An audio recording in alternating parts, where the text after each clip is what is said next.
সুধীমণ্ডলী, এভাবেই গণতন্ত্রের উপর আঘাত আসে, প্রথম আঘাত আসে, এরপরে আবার ইতিহাসের পট পরিবর্তনের পরিক্রমায় বহুদলীয় গণতন্ত্র আসে, আমরা পাই।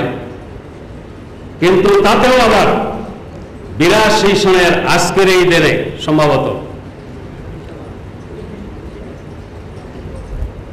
82 সনের আজকের এই দিনে অথবা একদিন আগে পরে হবে, আবার নির্বাচিত রাষ্ট্রপতি, নির্বাচিত পার্লামেন্টকে উৎখাত করে একজন সামরিক জান্তা ক্ষমতা দখল করে। তিনি 9 বছর শাসন করে। এই সামরিক শাসনের বিরুদ্ধে দেশে আন্দোলন হয়েছে।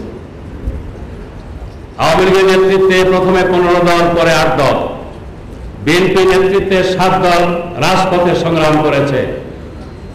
2 নেত্রীর নেতৃত্বে পরিচালিত জোটের সাথে সমন্বয়ের মাধ্যমে জামায়াত ইসলামীও রাজপথে আন্দোলনে ভূমিকা রেখেছে, কেউ এটা অস্বীকার করতে পারে।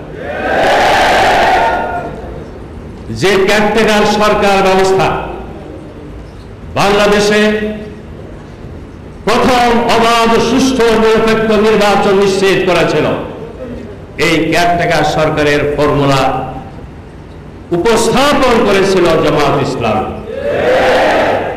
অতএব জামায়াত ইসলামী বাংলাদেশের স্বাধীনতা, সার্বভৌমত্বের পক্ষে, গণতন্ত্রের পক্ষে একটি ঐতিহাসিক ভূমিকা অব্যাহতভাবে পালন করে আসছে।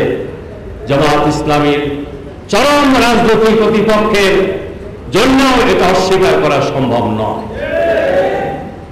আমি বলতে চাচ্ছিলাম, স্বাধীনতাকে অর্থবহ করতে হলে গণতান্ত্রিক রাজনীতির ধারা অব্যাহত রাখতে হবে। কিন্তু দুর্ভাগ্য, বর্তমানে যারা ক্ষমতায় আছেন কিভাবে আসছেন আমি তা বলতে চাই। ওয়ানিরাজনের নায়ক সময় আমাদের মাননীয় প্রধানমন্ত্রীকে নাকি জেলে স্লো পয়জনিং করা হচ্ছে। লোকেরা বলছে এত বড় অন্যায় যারা করতেছিল তাদের বিরুদ্ধে উনি কোনো ব্যবস্থা নিতে রাজি হন না কেন, মামলা করতে রাজি হন না কেন?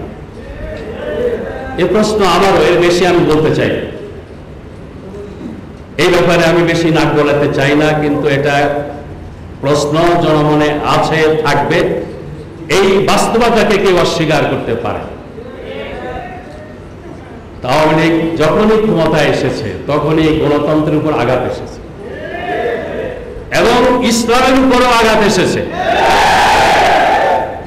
96-2001 তারা ক্ষমতায় এসেছিলেন।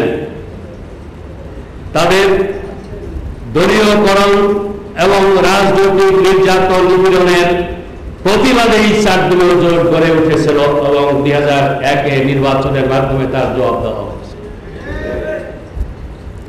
এবার কিভাবে ক্ষমতায় এসেছেন আমি বলতে চাচ্ছি না, কিন্তু এবারও আমরা দেখতে পাচ্ছি আবার গণতন্ত্রের প্রতি অশনি সংকেত এবং দেশের সংখ্যাগরিষ্ঠ মানুষের ঈমান, আকীদা উপর ভিত্তি করে গড়ে ওঠা ইসলামী আদর্শ ভিত্তিক রাজনীতির বিরুদ্ধে অশনি সংকেত দেওয়া হচ্ছে। এটা গণতান্ত্রিক সরকার যদি হয়ে থাকে, তাহলে গণতান্ত্রিক সরকারের কোন কাজ যদি জনগণ মনে করে দেশের স্বার্থ বিরোধী, রাজপথে নেমে তার প্রতিবাদ করতে পারছে না কেন? ঘরোয়া মিটিং করতে বাধ্য হচ্ছে কেন? ঘরোয়া মিটিং এর সাথে আমরা প্রথম পরিচয় লাভ করি এহিয়া খানের সামরিক শাসনের কিছুদিন যাওয়ার পরে ঘরোয়া রাজনীতি অনুমতি দেওয়া হয়। এরশাদ সাহেব সামরিক শাসন চালু করার কিছু পরে, নির্বাচন দেওয়ার অনেক আগে প্রথমে ঘরোয়া রাজনীতির সুযোগ দেন।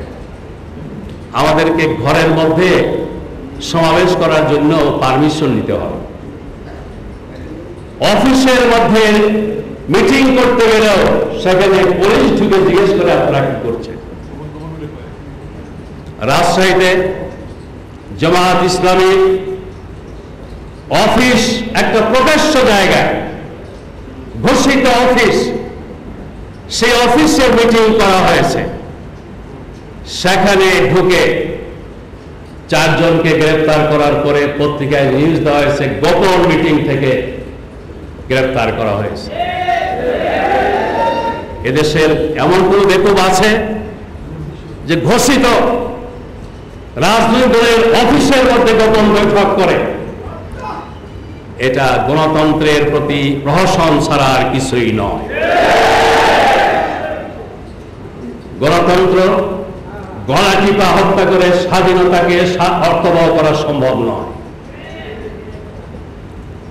দেশের আর্থসামাজিক উন্নয়ন গতিশীল করতে হলে গণতন্ত্রকে অবশ্যই সুসংহত করা অপরিহার্য।